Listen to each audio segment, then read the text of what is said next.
Hello, welcome to the Ecumenical Buddhist Society's Tuesday afternoon 30-minute meditation.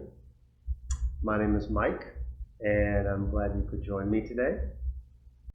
I want to talk just for a minute before we move into our silent meditation, or guided meditation and silent meditation period, about something that is obviously on so many people's minds, and that's Ukraine. I know I haven't been here with you all on Facebook since the beginning of the conflict, the war, let's call it what it is, aggression, not just a conflict.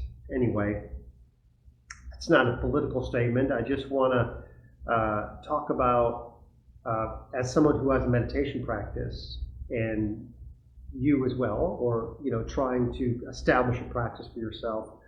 What does one do with what's going on in the world, in particular right now, what's happening in Ukraine?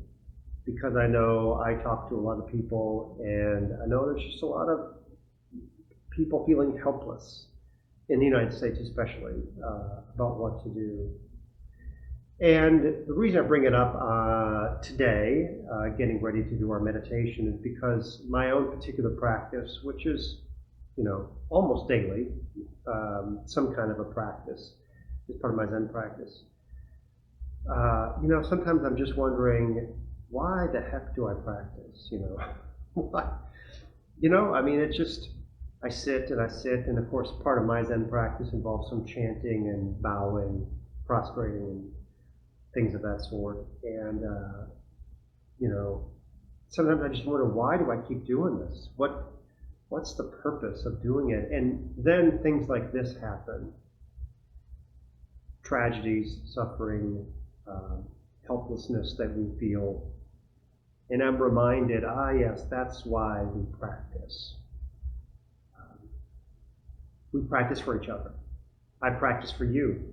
I practice for the people in Ukraine. I practice for everyone, all sentient beings. Not just for myself, because I think what brings us to a meditation practice is that we want to feel better.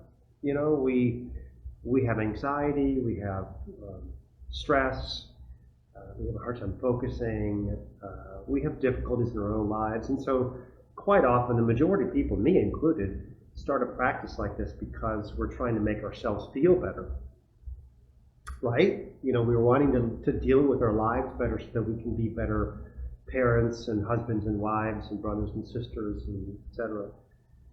But you know what? Really, it's not about ourselves. It's about everyone. And so if you're wondering what you could do to help the people in Ukraine, well, one of the things you can do is show up and do this. Because the more we have people who understand the interconnectivity of all of us, and understand that our true nature, our true Buddha nature, if I could use that phrase, our true inward God-like nature, Buddha nature, is one of compassion and peace. And the more that we establish that in ourselves, the more we're able to reflect that to the world outside. And if enough of us do it over time, it starts to have an impact. And I think that sounds perhaps a little bit idealistic to you, maybe. It does to me almost when it comes out of my mouth.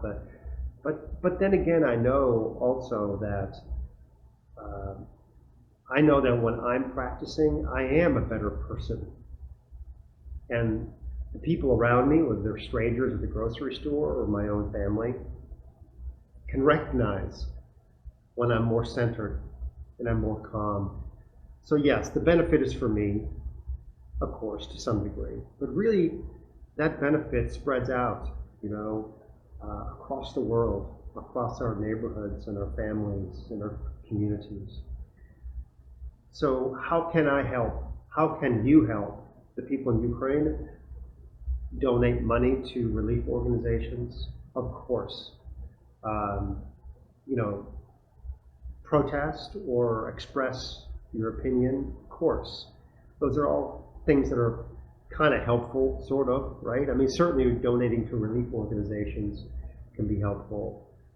But I would also not neglect this, helping with your practice, with breathing, with taking time to do a sitting meditation or walking meditation, or if you have a practice that involves chanting or bowing meditation, praying meditation.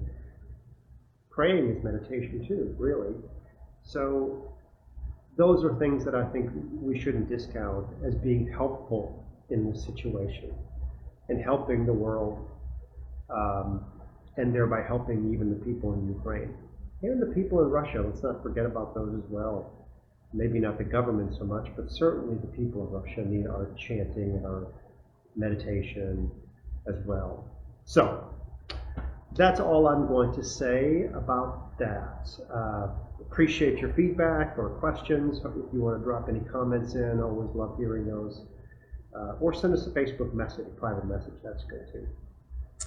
So let's go ahead and move into our places here. I'm going to just shift a little bit, and you go ahead and get yourself settled in your chair, or if you aren't, or have a cushion, whatever you are able to do. And just take a moment to get yourself settled in your chair or cushion, and put your hands in your lap, on your knees. Maybe do a few head rolls, shoulder rolls, something just to loosen up a little bit. Twist. Don't yank yourself around too much here, but just to kind of reset yourself. Take a breath. Perhaps close your eyes here just for the beginning part. We're gonna ask you to reopen your eyes, but here maybe before we move into the silent sitting as we're doing a guided meditation, maybe it helps to close your eyes just a little bit. And take a moment to check in with yourself, check in with your body. Take your awareness from the top of your head, and then slowly, don't rush, but gradually move your awareness, checking into every nook and cranny of your body, starting at the top of your head, your eye sockets, your sinus cavities, your jaw, your mouth, your neck. And what you're doing here is you're just noticing. You're noticing where you might be holding tension, or you might be feeling a little bit of stress, pain, tightness, whatever it might be. And you're just noticing. And as you come across some part of your body, as you move downwards into your chest and shoulders, again, don't rush. Down into your belly. And as you come across these areas again where you feel a little bit of pain, a little discomfort, uncomfortable, just notice. You don't have to fix it. You don't have to be upset that something is hurting or bothering you a little bit. That's okay, just breathe. Breathe into that spot if you can. So when you take that inhale, and maybe you're having something going on with your low back, for instance. And as you inhale, you're just letting that breath reach deep down into your low back.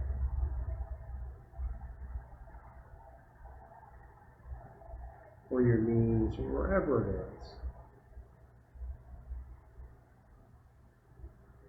And you're just bringing your awareness and your breath to those places.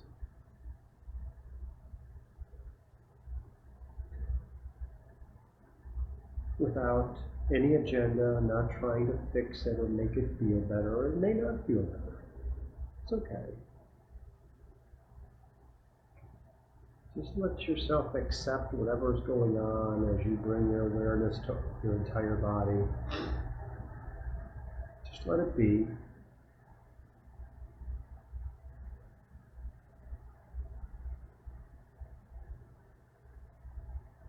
Now, if you haven't opened your eyes yet, maybe softly open your eyes and find a spot just ahead of you, but down a little bit. Enough so you can keep your head more or less straight, not staring down at the floor like this, but just something that's kind of neutral. Your eyes softly open, gazing straight ahead, but down a little bit.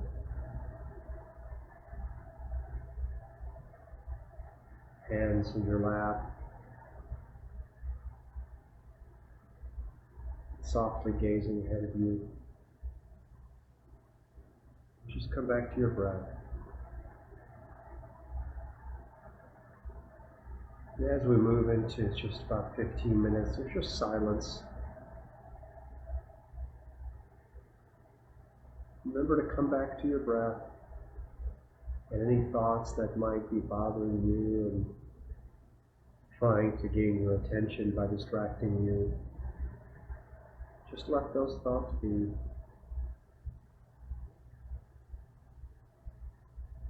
No need to want or wish them away or be upset that thoughts are there. Our mind thinks it's just what it does. And the more you try to turn it off, the less likely it is that you can. Best thing to do is to just let those thoughts come and go. You bring your attention to your breath, your inhale and your exhale. And just know that the thoughts will disappear as they always do. There's no need to control them. Now we'll sit quietly for about 15 minutes.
Well, brings us just about to the end.